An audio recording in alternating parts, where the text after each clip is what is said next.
So I want to get started, but just a really quick background.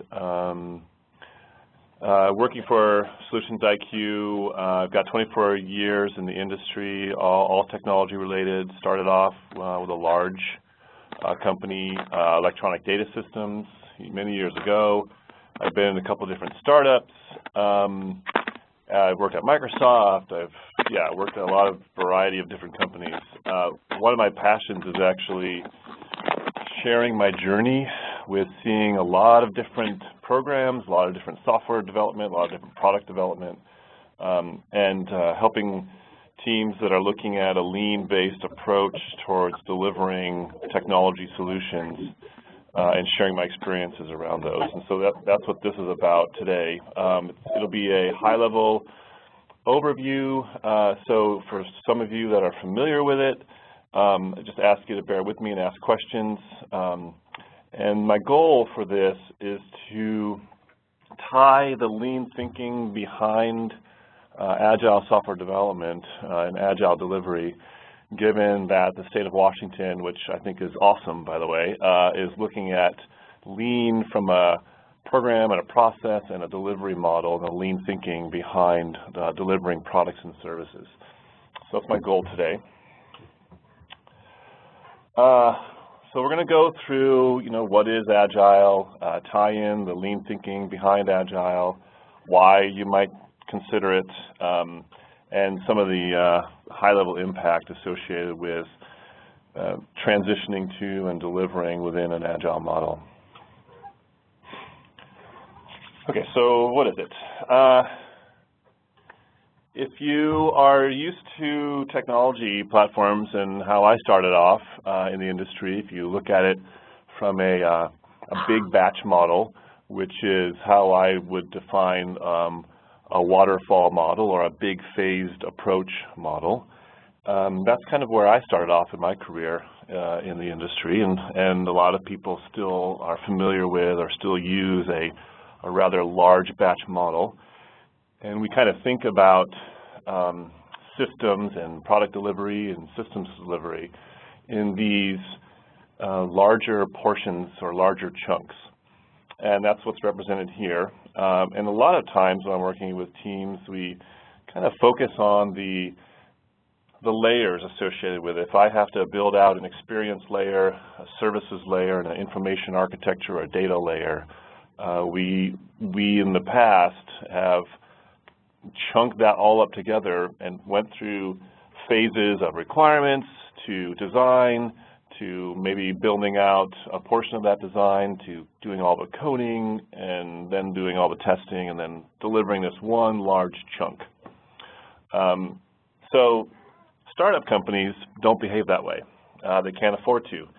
And so along comes the different approach and different thinking, and maybe think about it as a pivot, or if you think about a pivot table in Excel, it's kind of slicing the data a little bit differently. And that is starting to break up from technology layers and big phased approach to these smaller experience slices. And so what I mean by that is the things that we're doing are the same, meaning I still need to build an experience, I still need to deliver some sort of object or service layer, and I still need to deliver some sort of data layer, but it's chunked up differently into what you see here in these vertical slices. When I'm teaching this, I give an example of if you're using Expedia.com, and as a business traveler, you want to book your own travel, that's the largest experience. I want to book my own travel. If you get down to the lowest or a lower layer of that, that might be your ability to choose your seat on your one-way flight to Kansas City. That's what I mean by an experience. It's the ability to do something or the capability to do something. In an IT world or technology world, it's your ability to deliver some sort of business value or some sort of technology back to your customers.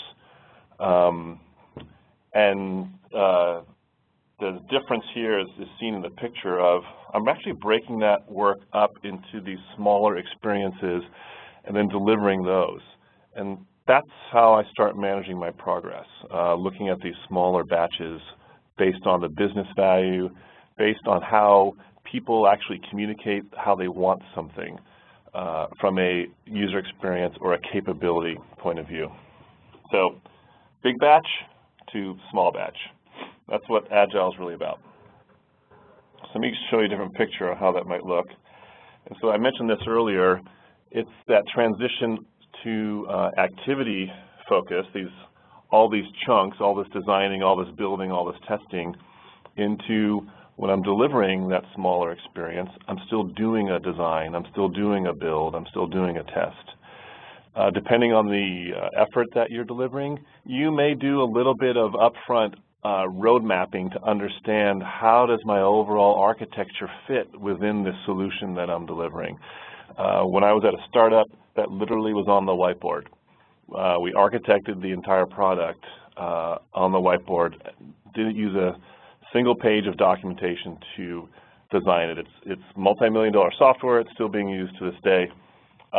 It runs New York City Transit, as an example. So that was an awesome eye-opening experience for me, having come from very large companies into this really tiny company, and recognizing the different approach of like solving and breaking down the problem of product delivery. So it's between those two pictures, as you can see, experience slices versus technology layers, and experience focus versus activity focused.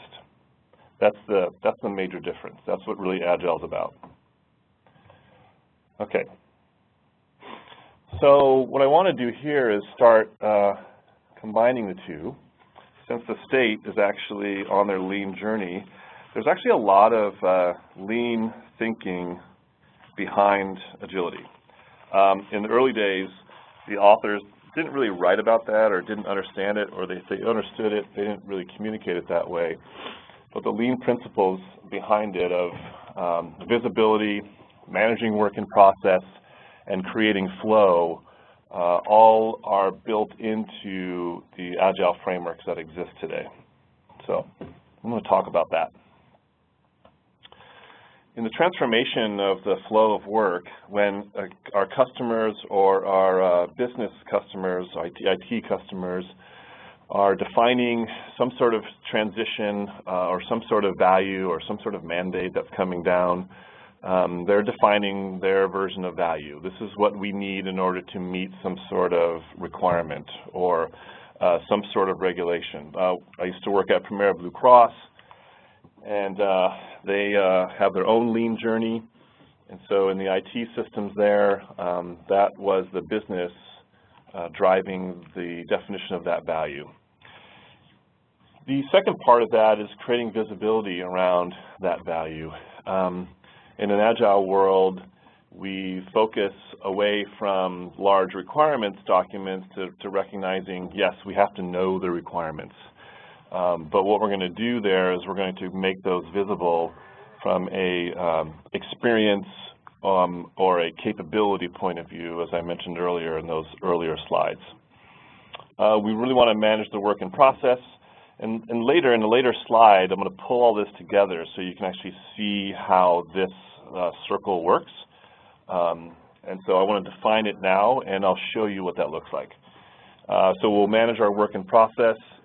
Through that, we want to create an opportunity to establish pull. And what that really means is, as we're defining our work, and we're looking at the work in process, and we're looking at the activity flow of that work, we don't want to push work to software engineers, to testers, to developers, if they don't have the capacity to take that work on. And so what you'll see later on in the picture is how Agile handles queues and wait states, which are part of lean thinking as far as work in process and creating a mechanism for pull. And what that does is it creates a systemic view so that you manage what's actually being worked on in a meaningful way. And the team has a lot of control over that. And you look at getting away from the where are we in process, you know where you are in process, and getting away from that oh my word, we're at the tail end of our project and we have all the stuff we still need to do. So what we do is we create that visibility all throughout the life cycle of the project, again, from a user experience or a business capability point of view. Through that, then we create flow, which then goes back into defining value.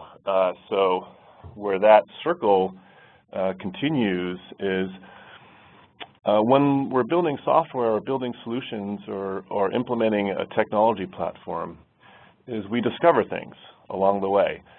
In the 24 years I've been doing this, there's never been a time when I didn't find something out that I didn't know in the beginning.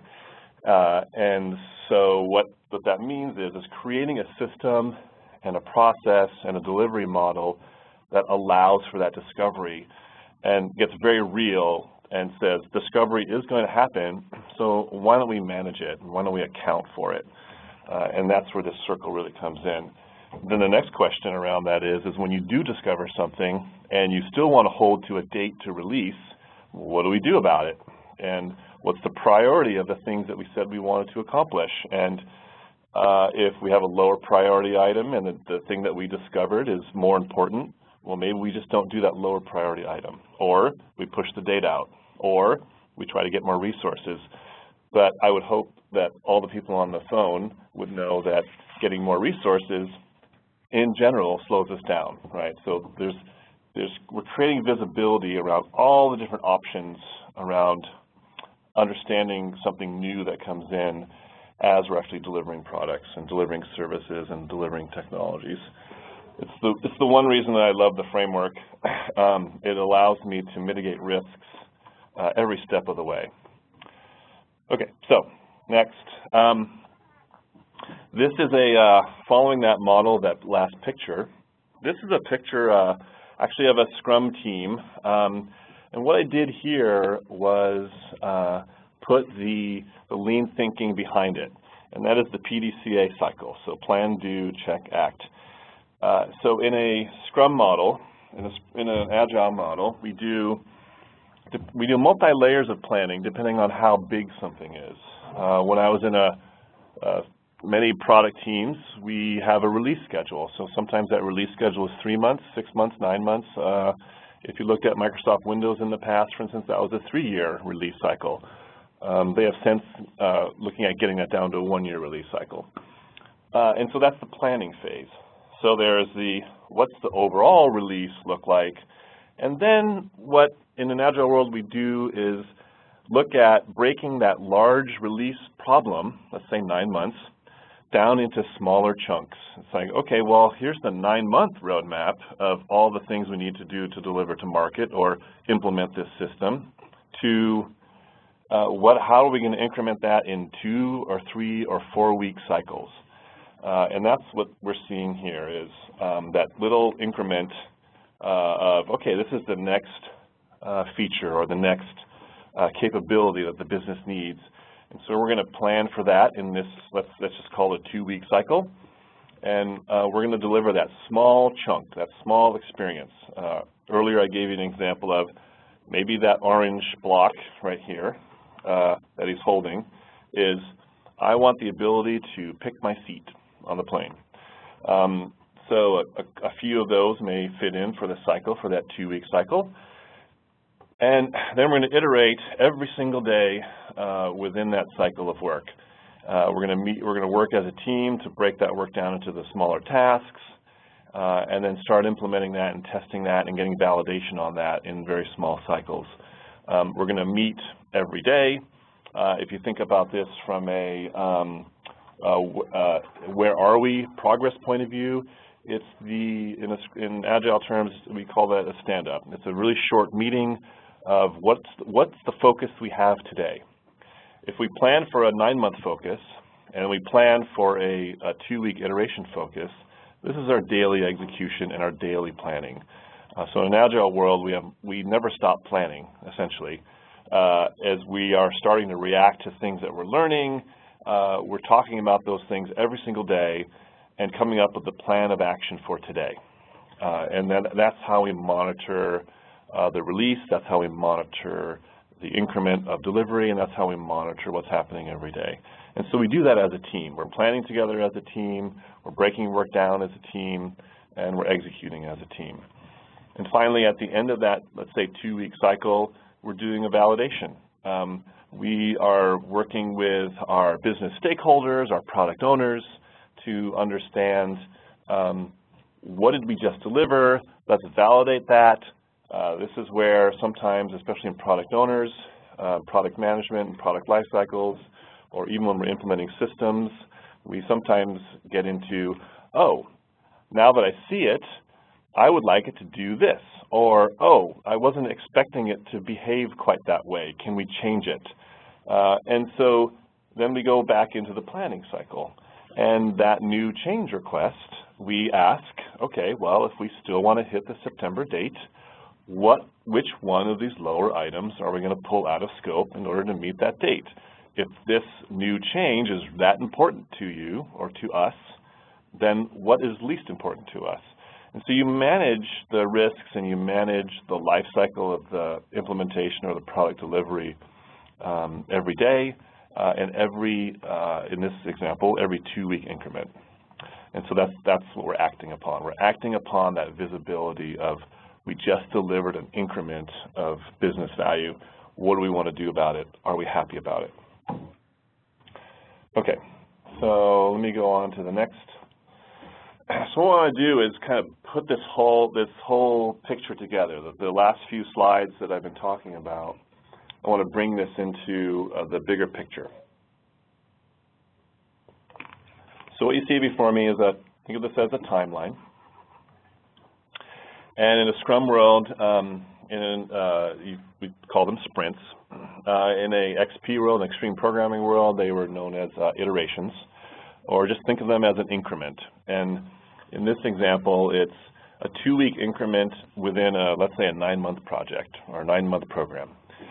And so that's what this timeline represents. So earlier I mentioned we're going to do some level of release planning, especially for larger efforts. If you are working on a product or a project that has really short releases or really short deliveries, sometimes the formality of release planning may not be necessary. It may be as simple as putting a feature list, a feature backlog together, and then you're incrementing that on that feature backlog.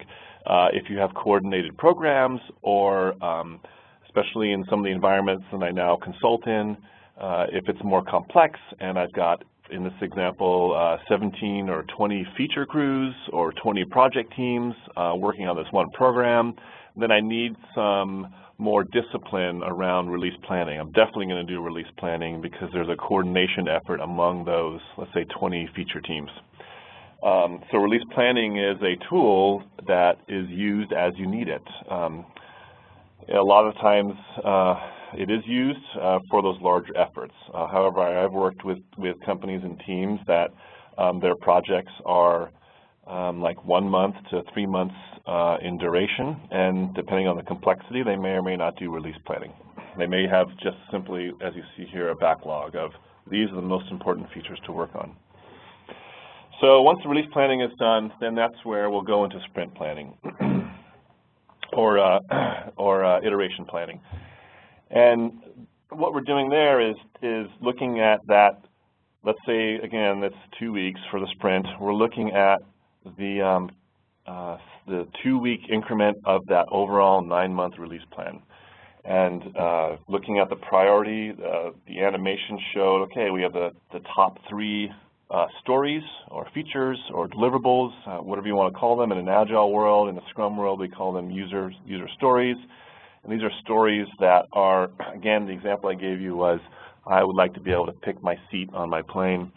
They have business value. They have meaning to the end user. They have meaning to the system. Let me give you another example for back-end systems. I was doing some work at a company and they were integrating with another system. And so if you think about personifying the user, if I have one system talking to another system, each of those is, think of it as a user. And if I'm building out an application program interface, then maybe the first smallest story is I can acknowledge the other system. I can create a handshake. I can consume that API, for instance. That is a business value-based or consumer-based or a system-based user story. It doesn't always have to be about humans, but if you think about personifying systems, those stories then are created based on the interaction of those systems. So from there then is those stories get broken down into these to-do tasks, and then we increment on those. And so we go from these really larger stories to smaller stories. So if you think about it from a work breakdown structure, we may have what the Agile world or the Scrum world calls epics, which are really large stories like, as a business traveler, I would like to book my own travel. As a business traveler, I would like to book my flight. So that's a large story. The small story would be pick my seat as the example. And so if I'm picking my seat in this example, then I'm creating all the tasks associated with doing that. And so one of those might be create the user interface or the mapping of the plane. So I'm going to put a graphic map up of the plane, and then I'm going to have the graphics of the seats, and then there's the interaction of me actually clicking on a seat. All of those are the engineering and the testing and maybe some of the incremental design, or maybe I'm putting a mock-up in place, or maybe I'm putting a wireframe in place associated with delivering that ability to pick my own seat. So we're going to increment on that. The daily planning comes in. What I mentioned is in the Scrum world, we call it daily Scrum, and that's the daily planning. So what you see here is the multi-level planning associated in an Agile world. We're constantly planning. We're constantly adjusting to the feedback that we get in our system. Again, going back to the PDCA aspect of it is we're getting feedback every day, we're getting feedback every sprint, and we're certainly getting feedback every release. And what we want to do is manage that feedback. And in the Scrum world, in the Agile world, we call it a daily stand-up, as I mentioned. And there's some key questions that we want to ask that are focused on done. Depending on what book you read, some of the questions that people ask might be, what did I do yesterday? What am I going to do today? What's blocking me, or what are my impediments? When I'm working with teams, I actually like to focus on what was done, what's completed. I'm not really interested in what you worked on or what you're working on now. It's more along the lines of what's done, what's not done, what's stopping us from getting to done. And so we might ask questions like I have examples of here, is what work was completed since the last time we met? What work will be completed before we meet again tomorrow? Are there any issues, or is there anything impeding us from making progress? And those are the questions that we want to ask on a daily basis to have a daily plan, do, check, act. And through that, it's a team-based effort. And what we're doing then is if I've got capacity, or if as a team we decide that we have a story that's a huge priority and it's being blocked, is we ask each other, well, what are we going to do as a team to unblock this story? And that's the whole purpose of meeting every day, is to manage that risk, is to unblock the system and unblock the delivery. So earlier I talked about managing work in process. If you are familiar with Kanban, or if you've heard about that, or if you're in your lean reading or lean thinking, if you look at this set of columns here, the user stories, kind of a what's to do, what's in process, and what's done. That's a very simple implementation of a Kanban system. Is I haven't started, I've started, I've finished. Working with other customers and clients in my past, sometimes based on their environment, they would actually have a more complex system, more complex Scrum board, or more complex Kanban system put in place to help them manage their environment. When I was at a startup, this simple model is all we needed. Okay, so the next part of this is we want to have a review. So the sprint review is really about, in that earlier slide, where the product owner or the business is inspecting what the increment produced.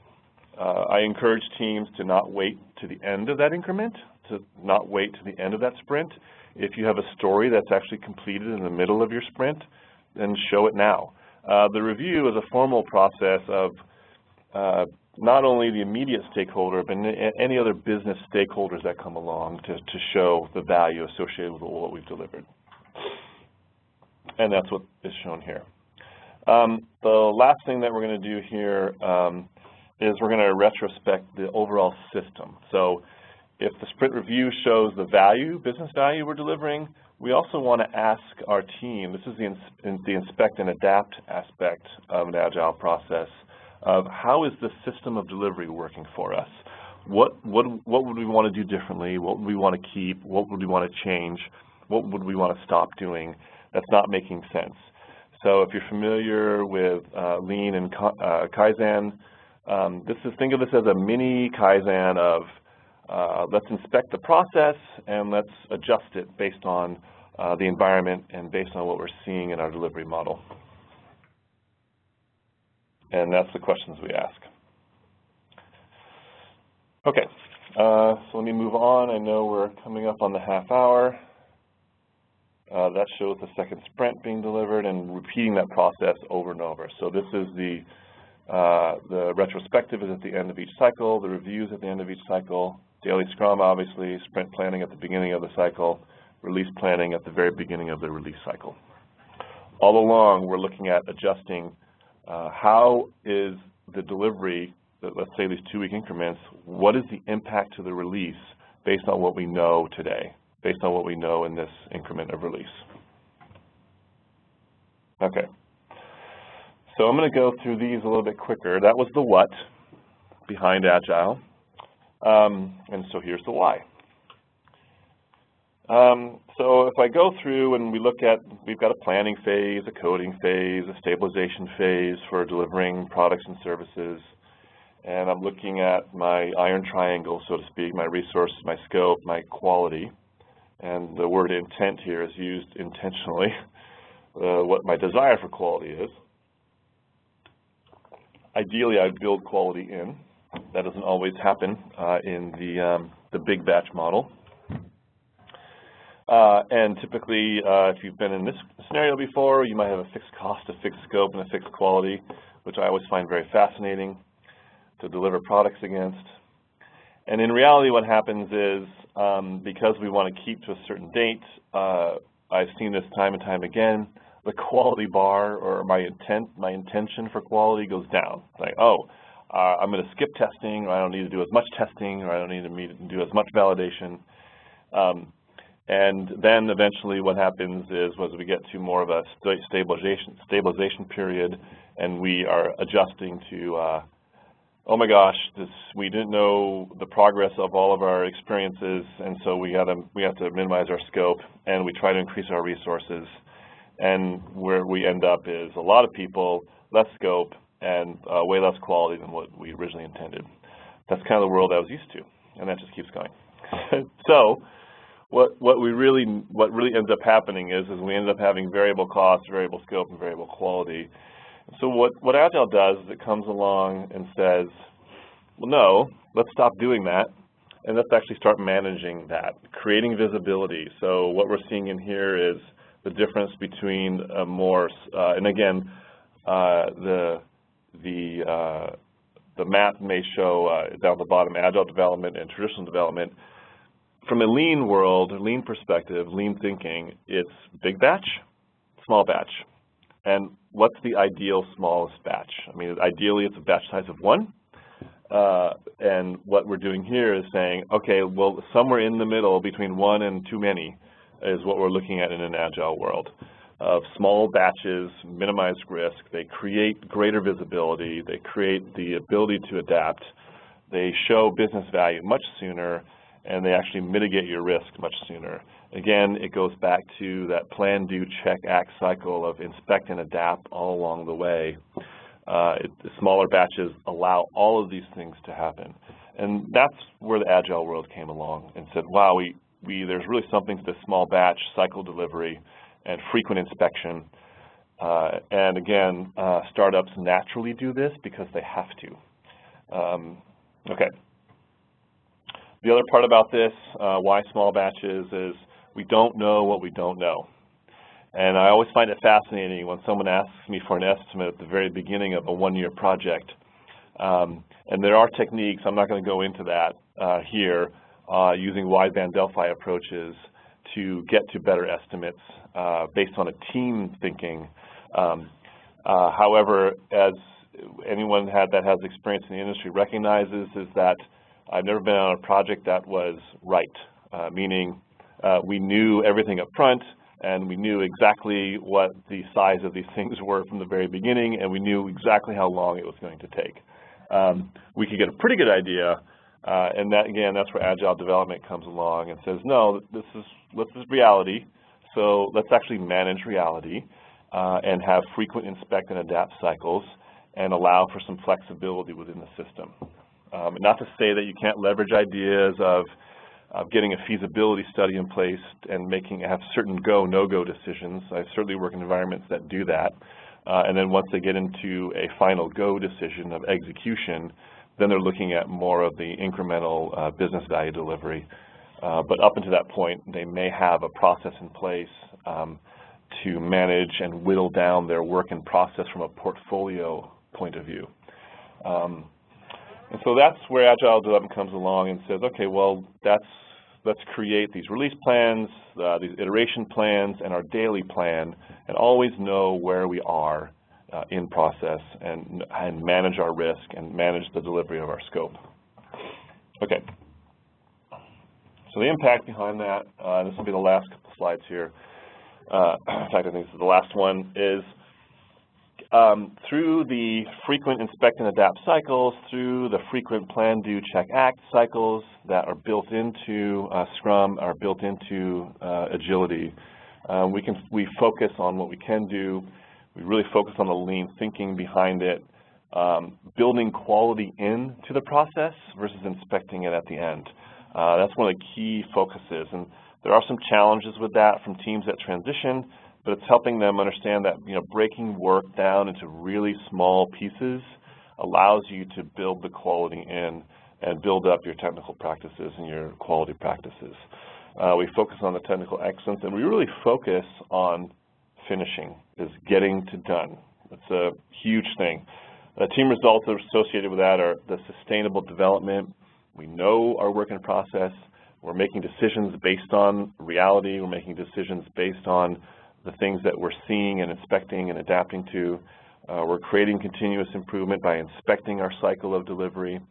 And then we hopefully are celebrating frequently on those accomplishments of that story is done, that feature is done, and moving on to the next thing. So, and that is my overview in 35 minutes. So, do we want to open it up to the floor?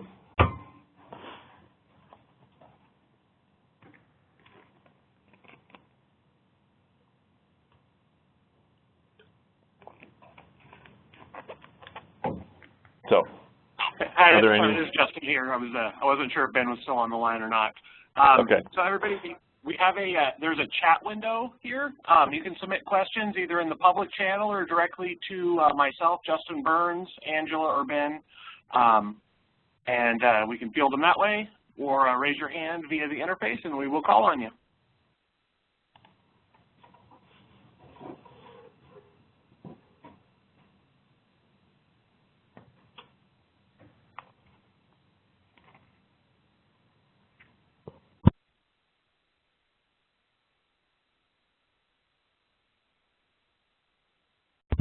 I don't know if we have everyone.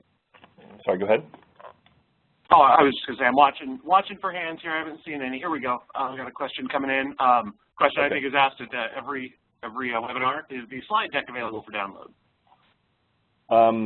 Yes, actually we're recording this too, so I think better yet is this recording being made available? Yes, this recording is going to be on the Agile Fridays page on the OCIO website shortly after this concludes. Okay, and then also I did send a PDF version of this, so you're welcome to that as well. Great. All right, we have Heather asking, can you talk a little bit about a recent Agile project with state government? Wow, recent. Let me talk about the software company that I worked at. It's actually transportation scheduling, so it's not at state government level, it's at city government level. So I'll just quickly communicate that experience because I don't know the context in which you're talking, but the system was put in place to actually manage transportation scheduling. So if you think about the ADA side of transportation, the door-to-door service for the Disability Act, for Americans Disability Act, that software was actually created to manage that service. So earlier I was talking about how in that team we actually created the software incrementally. Our specifications were on the whiteboard. However, we were working with a government-based entity. So did we create documentation around the program management side of things? Yes, we did. And what that documentation was is we treated it like a story. It was a deliverable. Meaning as part of the framework of being done it didn't matter what city we were working with, it was actually hundreds of cities that we delivered software to. We conformed to their project guidelines. And so from that point of view, we delivered the documentation that they needed, both as built, this is what the system is, and this is what we're going to do to manage the project. We had a project plan out of Microsoft Project. For us, we treated those as stories of deliverables for the customer, as well as our product deliverables. And then managing that, I happen to be the person that went on site, in this case to New York City Transit, and I spent a year working with New York City Transit implementing this. And so if you think about a lot of the government systems that come into play, sometimes you may have some teams that build product like the web services from scratch, and a lot of times you're actually integrating systems. And so I became the system integrator working with the project manager and the managers at New York City Transit and implementing systems. And so in that case, if you think about it from a delivery point of view, we even incrementally delivered the system. So the lean principles and the agile principles from that point of view came into play where we had to roll it out to 8 different providers. And so we incrementally rolled it out to 1 and staged it, and we went through the phases of training, of implementing and changing the systems, creating the reporting around it, and then managing the old state and managing the new state. And as we built that out, we then started implementing the product to more providers of the service. So we started with 1, then we went to 4, and then we finished the final 4 to 8. So that was an incremental approach to actually delivering the product. I don't know if that's what you were asking about, but that's the experience that I had with that. Great. I think that provides a great perspective. We got a question from RJ. Can you outline an agile approach to estimating time and/or cost for a project? Yes, that's actually a topic unto itself. If I were with you in the room, I would go to the whiteboard. And when I'm coaching teams, we actually, what I do is I'm talking to teams about breaking the estimation problem down into 2 things. So when we're estimating things, we're looking at how big something is and then how long it's going to take. And so I coach teams on breaking that into separate components. The wideband Delphi approach to it, or the team-based approach to it is, as I've learned over the years, it's really easy for us, well, easier, to talk in terms of comparative analysis. So if I look at some features or some system capabilities or something that I need to implement, and let's say, so I've been at Premier Blue Cross and I've worked on systems that are transaction-based. And so when we're looking at breaking that work down, we're looking at, what's the most used transaction in the system and the end-to-end business process flow associated with that. we're looking at comparing those things. And so whether it's software development, product development, or systems implementation, we're looking at the things that we need to deliver, the capabilities that we need to deliver. And we're not talking about how big they are or how much time they take. All we're doing is comparing them. And so if I use the example that I've been using in this talk of like Expedia, and I'm looking at all the features or the capabilities or the user experiences that I need to deliver, and I've broken that work down into smaller chunks, I start actually, if you think about putting a series of columns together on a board, I'm chunking them up or I'm relating them to each other, and that's an affinity estimation exercise. I'm not talking numbers, I'm not talking how long. All I'm saying is if I had to implement this story, it's about the same as implementing this other one. Or if I'm looking at a new story to estimate, it's bigger or more complex, or it's more involved, or it's not as big, or it's less complex, or there's less things to do in order for me to implement it.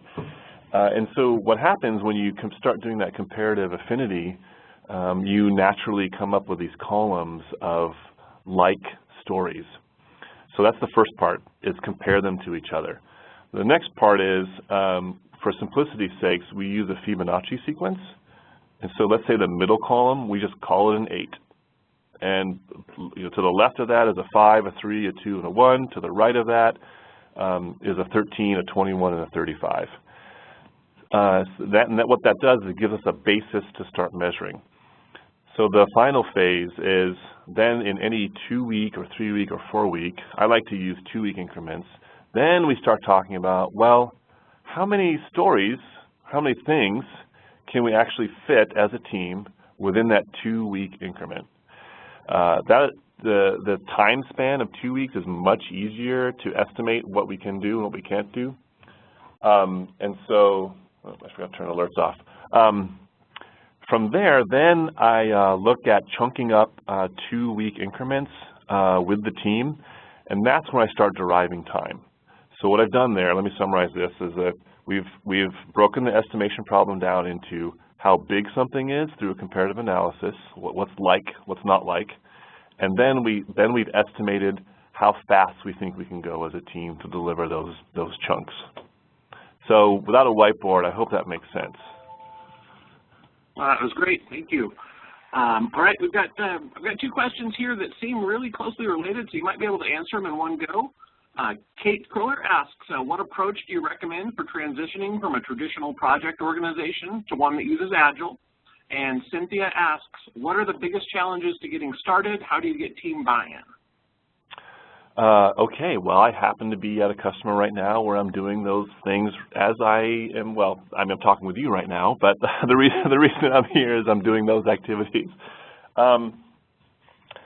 That's a big question to answer, so let me distill this.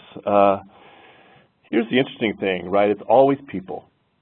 Whether you're taking on a lean initiative at the state government, it's getting people involved. It's the same thing in an Agile world. There are a few different models. I've actually given a talk on this.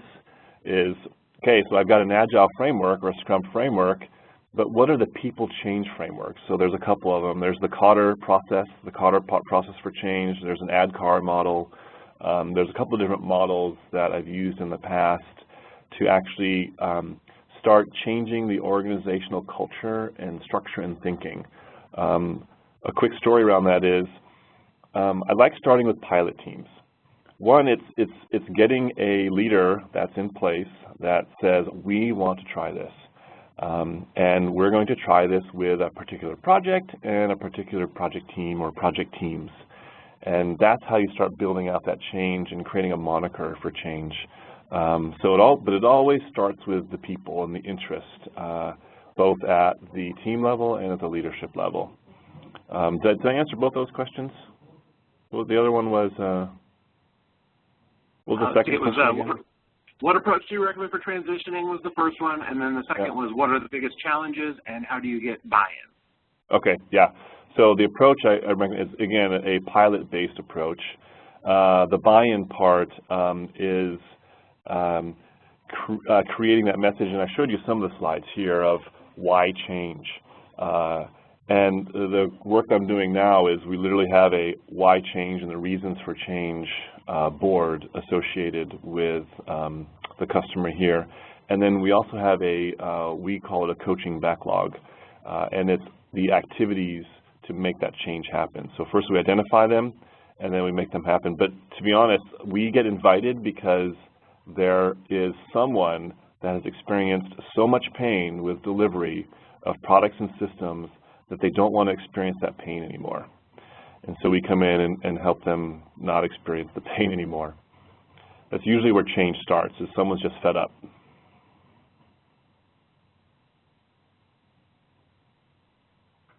All right, thank you. Ben, are you on the line? Yeah, I'm here. Okay, you had a question? I did, yeah. So I had as we're trying to implement Agile in the state, one thing that keeps on coming up is contracting and procurement. And the super cynical view is, how do you write a contract with clear deliverables when you may not know exactly what those deliverables are as you build to try to accomplish business objectives that may stay similar? How do you do contracting? Okay, so I've been in service companies and product delivery service companies where we've actually had fixed bids, fixed price contracts, so it's a couple of approaches. So we always required our customers to, and we would help them to actually define those requirements, unless we went through a phased approach. So let me talk about that to start. If we were actually helping someone define the contract or define the requirements or define what was needed, we may break that budgeting cycle down into two things of, we're going to spend $10,000 to decide if we want to spend $2 million. And that is going through that feasibility study and getting those requirements on paper and breaking that work down. What we do when we're doing that, and even if it's not a multi-phased approach, feasibility to yes, we're solid, it's still looking at understanding the acceptance criteria. We couldn't agree to a fixed price contract unless we knew what done meant. So we would work with our customers to define done, and define done meaning this is the capability, this is the feature, this is the experience. Any one of those three, depending on what was being delivered. And defining the acceptance criteria of, the system shall do this, or this is what the user experience is. So we're defining those things typically in a sentence or two, and so we may have a multiple portions of the acceptance criteria per feature or per story or per capability. So we never agreed to a fixed price unless we had that. We had to know what done meant. And if they couldn't tell us what done meant, then we didn't agree to the contract, right? It's like, that would be like an open-ended contract, and the only loser is the person trying to do the contract. So we had to know what done was. And even if we didn't have a multi-budgeting process, we still defined what done meant. Then from a buffering point of view, again, because in 24 years I've been doing this, I've always learned something. There's always been something that came up or something that didn't quite work the way it was expected to in product delivery and implementing systems, is we would purposely create buffer. So that might be, let's say we buffer 2 or 3 or 4 sprints, so 2 to 4 increments, so of 2-week increments. And then we would manage against that buffer. If there's anyone on the line that is familiar with critical chain project management, CCPM, then you're starting to look at how much buffer time am I consuming and how fast am I consuming it to kind of manage the risks associated with that. That's how I've managed fixed price contracts. I hope, does that answer your question?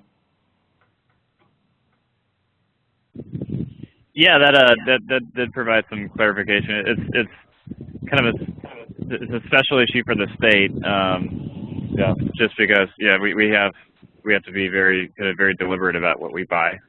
Yeah. Once we're through that whole process, though, of defining acceptance criteria, defining done, and coming up with that initial release plan, Then we go into execution mode, and we're executing like I described in the talk here today. Again, we want to execute in that fashion because we really want to create visibility and clarity very quickly, especially in fixed price contracts.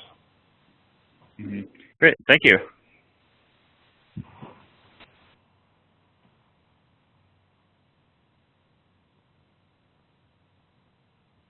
Any other questions? I don't have any in the queue over here. If anybody has any questions, we got a few minutes left. Either send them in chat or raise your hand. Right-click on yourself and raise your hand in the chat or listing. So while we're waiting, I know it was like, maybe in some cases for people who don't have any experience with this or little experience, it's a lot like drinking from the fire hose. So the goal was for you to at least get an idea of there is a different way of a different execution pattern. And the cool thing about what the state of Washington is doing is the whole Lean initiative, and you can start relating to things ideally in smaller batches. And that's really what it comes down to, is managing your batch size, managing your work in process, and creating visibility and creating flow. Okay, we got another question from Heather. Can you speak to how seeing a business analyst and testers, can you speak to how you see a business analyst and testers being involved in Agile projects? Yeah, it depends on what you want to do as a business analyst or a tester. So I've worked in many organizations where business analysts become, there's three major roles in Agile development. It's product ownership, it's the Scrum Master role, which I don't really like that title, but essentially that's your program management, project management, or process management, the person that helps the team deliver product. And then there's the team, the role of the team, which is actually engineering, devs, tests, systems analysts, or architects. So business analysts are, and I've been a business analyst in my past. I started off my career at EDS before going into software engineering. The role in an Agile world is very similar to a product owner, if not the same. And that is working with the business to really define what it is, the value that they're trying to deliver, or the value they need to deliver, and assembling that work. In an Agile world, it's assembling that release plan and assembling that backlog. Typically, we call it backlog grooming, and that is first putting that together, and it's that prioritized list of features and stories and to deliver the product, and helping the business articulate that. And then the final part of that is making sure that acceptance criteria, like how will the team know they're done with delivering a particular capability or delivering a feature. And then testing is especially in the Lean world, if you think about it from the Lean principles, testing is something that we do. When I started off in the industry, I didn't work with testers. There weren't any. As a software engineer, an architect, I did testing. It's an activity that we do to make sure that the thing that I'm delivering is of quality. And so if you look at it from a quality point of view, that's really what we're after. It can be a tester. Microsoft uses an SDET role, which is a software engineer in test that happens to focus on test quality. When you get really good at it, as a tester, you can become an internal consultant for quality, of building quality systems and automation systems and the practice of quality. So in an Agile role, they fit in. When we go into organizations, we don't take testers away. They fulfill the role of building quality into delivering product.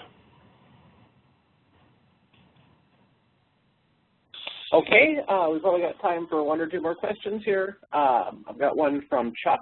He asks, do you measure the success of a project by utilization and acceptance of the end user, not just the development of the program? Has this been a large contributor to project failure? Again, back to, I have ADKAR here. I'm not sure, that's an acronym I'm not familiar with, ADKAR, and users.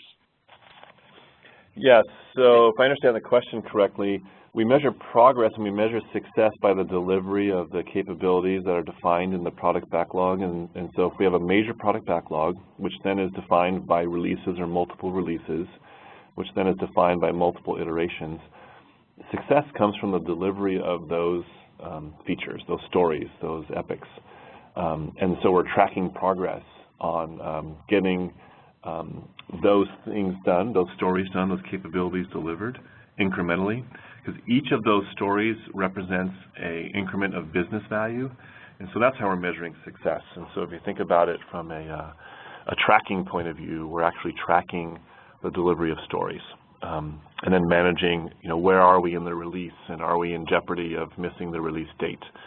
So that's success from that point of view. The reference to ADKAR, if I understand this correctly, from a change management point of view, and when I say change management, that is, how do I know I'm successful in organizational change? It's similar. We come up with a coaching backlog of activities, like for instance, helping teams with their work breakdown structure, and helping them break that work down into smaller pieces, creating that acceptance criteria, going into execution patterns, helping them build quality in, whether that's a continuous integration environment. So there's measures associated with the activities and the events of the change itself, and then measuring success that the team was not doing this activity before, and here's where they are in their maturity cycle of like breaking work down and creating well-formed business value-based stories. So I don't know if that's what he was asking, but. Great. Okay, we're almost right at 12 o'clock. I got one short question that just snuck in here. Could you explain a little further what the definition of a story is? Yeah, wow, I should have actually had one in the slide deck. I referred to a couple of them along the way here. So the example I like to use is from Expedia, because most people can relate to that, Expedia.com, and the ability to book your travel. A very large story is, I can book my round-trip air flight.